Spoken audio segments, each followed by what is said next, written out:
नमस्कार, आप देख रहे हैं खबरी चौक। लेकर हाजिर हैं हम इस हफ्ते की कुछ खास खबरें। महंगा हुआ हवाई सफर।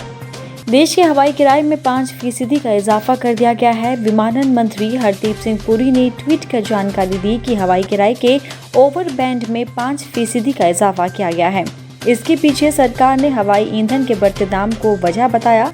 सरकार की तरफ से इससे पहले फरवरी में किराए के निचले प्राइस बैंड में 10% और ऊपरी बैंड में 30% इजाफा किया गया था। अब निचले प्राइस बैंड में फिर से इजाफा हुआ है।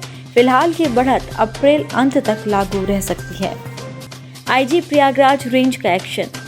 उत्तर प्रदेश के प्रयागराज में मस्जिदों से लाउडस्पीकर से तेज आवाज में आजान पर मचे विवाद के बीच IG Prayagraj range KP Singh ने रात 10 बजे से सुबह 6 बजे तक लाउडस्पीकर बजाने पर पूरी तरह से रोक का निर्देश दिया है। बता दें, इलाहाबाद यूनिवर्सिटी की कुलपति संगीता श्रीवास्तव ने 3 मार्च को डीएम को पत्र लिखा था और अजान को लेकर सवाल उठाए थे। भोपाल, इंदौर और जबलपुर में टोटल लॉकडाउन। एमपी में कोरोना वायरस के बढ़ते संक्रमण को देखते हुए प्रदेश सरकार सख्त रवैया अपना रही है। बंगाल के दौरे से लौटते ही सीएम शिवराज सिंह चौहान ने भोपाल, इंदौर और जबलपुर में रविवार को टोटल लॉकडाउन करने का फैसला लिया था, जिसके बाद रविवार को भोपाल, इंदौर और जबलपुर में टोटल लॉकडाउन रहा। मंत्रालय में शीर्ष अधिकारियों के साथ बैठक के बाद इन 3 शहरों में 31 मार्च तक स्कूल, कॉलेज बंद रखने के निर्देश भी दिए गए थे। मेट्रो में यात्रियों को ये 2 गलती पड़ेगी भारी। दिल्ली में कोरोना के केस बढ़ने के साथ डीएमआरसी ने ट्वीट कर रोजाना अपने लाखों यात्रियों को मेट्रो ट्रेनों में सफर करने के दौरान मास्क लगाने और शारीरिक दूरी का पालन करने की गुजारिश की है।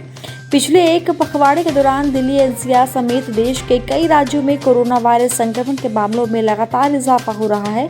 इस बीच दिल्ली मेट्रो रेल निगम ने भी अपने यात्रियों को कोरोना के प्रति आगाह करते हुए नियम और गाइडलाइन कड़ी कर दी है। डीएमआरसी लगातार अपने यात्रियों को अलर्ट कर रहा है कि अगर उन्होंने स्टेशन परिसर और दिल्ली मेट्रो ट्रेन में यात्रा के दौरान मास्क लगाने के साथ सोशल डिस्टेंसिंग का पालन नहीं किया तो उन्हें 200 रुपये का जुर्माना भरना पड़ सकता है। पंजाब में 31 मार्च तक स्कूल बंद, सिनेमाघर, मॉल पर भी लगी पाबंदी। पंजाब में कोरोना के फैलाव को रोकने के प्रयासों के तहत मुख्यमंत्री कैप्टन अमरिंदर सिंह ने राज्य के सभी शैक्षणिक संस्थानों को 31 मार्च तक बंद करने और सिनेमा व शॉपिंग मॉल में लोगों की आवाजाही को सीमित करने के आदेश दे दिए हैं। शुक्रवार को कोविड समीक्षा बैठक में लिए गए ये सभी फैसले रविवार से राज्य में लागू हो गए हैं। मुंबई पुलिस में बगावत। महाराष्ट्र पुलिस के सबसे सीनियर अधिकारी 1986 बैच के आईपीएस संजय पांडे छुट्टी पर चले गए हैं। उन्होंने मुख्यमंत्री उद्धव ठाकरे को चिट्ठी लिखी है, जिसके बाद बवाल मच गया है। इस चिट्ठी में उन्होंने लिखा है कि उन्हें लगता है कि सेवा में लौटना है या नहीं, ये सोचने का वक्त आ गया है। बुधवार को डीजी होमगार्ड से महाराष्ट्र स्टेट सिक्योरिटी फोर्स में तबादला होने के बाद संजय पांडे ने ये चिट्ठी लिखी। पांडे की जगह मुंबई कमिश्नर के पद पर रहे परमबीर सिंह को होमगार्ड का डीजी बनाया गया है। परमबीर सिंह को एंटीलिया केस में सचिन वजह की गिरफ्तारी के बाद पद से हटाया गया।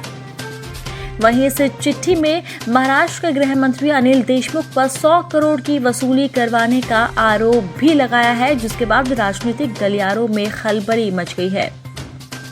भारतीय जनता पार्टी ने इस पूरे घटनाक्रम को लेकर अनिल देशमुख से इस्तीफे की मांग भी करती है। पूर्व मुख्यमंत्री देवेंद्र फडणवीस ने कहा है कि परमबीर सिंह के खुलासे जिलेटिन की छड़ों से भी ज्यादा विस्फोटक है। फ्रांस, इटली समेत कई यूरोपीय देशों ने मानी WHO की बात। यूरोपीय मेडिकल रेगुलेटर ने एस्ट्राजेनेका वैक्सीन को सुरक्षित और असरदार बताया था। इसके बाद यूरोपीय संघ के कई देशों ने गुरुवार को वैक्सीन को शुरू करने का फैसला किया है। खास बात यह है कि कुछ दिनों पहले वैक्सीन लगाए जाने के बाद खून के थक्के जमने की खबरें आ रही थी। हालांकि मेडिकल रेगुलेटर ने ऐसी किसी भी बात से इनकार किया था। EMA की तरफ से वैक्सीन को लेकर घोषणा ऐसे समय पर की गई जब विश्व स्वास्थ्य संगठन और ब्रिटेन के एक्सपर्ट्स ने कहा है कि वैक्सीन सुरक्षित है। साथ ही उन्होंने कहा कि वैक्सीन नहीं लेना ज्यादा बड़ा खतरा है, क्योंकि कई देश कोरोना वायरस के बढ़ते मामलों का सामना कर रहे हैं। EMA की घोषणा के बाद वैक्सीन को अनुमति देने वालों में Germany, France, Spain, Italy, Netherlands, पुर्तगाल, लिथुआनिया, लातविया, स्लोवेनिया और बुल्गारिया शामिल है। अमेरिकी विदेश मंत्री ने चीन को दी चेतावनी। अमेरिका और चीन के बीच अलास्का में चल रही बातचीत के दौरान अमेरिकी विदेश मंत्री एंटनी ब्लिंकेन ने ड्रैगन को सख्त चेतावनी दी है। उन्होंने कहा कि चीन वैश्विक व्यवस्था का सामना करे। उन्होंने अलास्का में चीनी अधिकारियों से कहा है कि शिनजियांग, हांगकांग, ताइवान, अमेरिका पर साइबर हमले और अमेरिका के दोस्तों के खिलाफ आर्थिक सीनाजोरी ने कानून आधारित व्यवस्था के लिए खतरा पैदा कर दिया है। बाइडेन ने किसको बताया हत्यारा?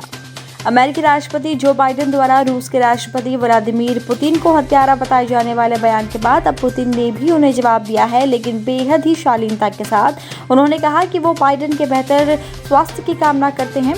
उन्होंने ये भी कहा कि वो अमेरिकी राष्ट्रपति के साथ बात करेंगे। रूसी अखबार स्पुतनिक की खबर के मुताबिक राष्ट्रपति पुतिन रेडियो पर प्रसारित एक संदेश में अपने समकक्ष बाइडेन को बातचीत का न्योता देते हुए कहा कि बातचीत का आधार केवल वही होना चाहिए जिन पर हम दोनों साथ चल सकते हों। ये बातचीत बिना किसी समय गंवाए सीधी होनी चाहिए। ये रूस और अमेरिका और दूसरे देशों के लोगों के हित में होगा। तो ये थी इस हफ्ते की कुछ बड़ी खबरें। इसी के साथ अगर आपने अभी तक खबरी चौक को सब्सक्राइब नहीं किया है तो इसे अभी ही सब्सक्राइब करें।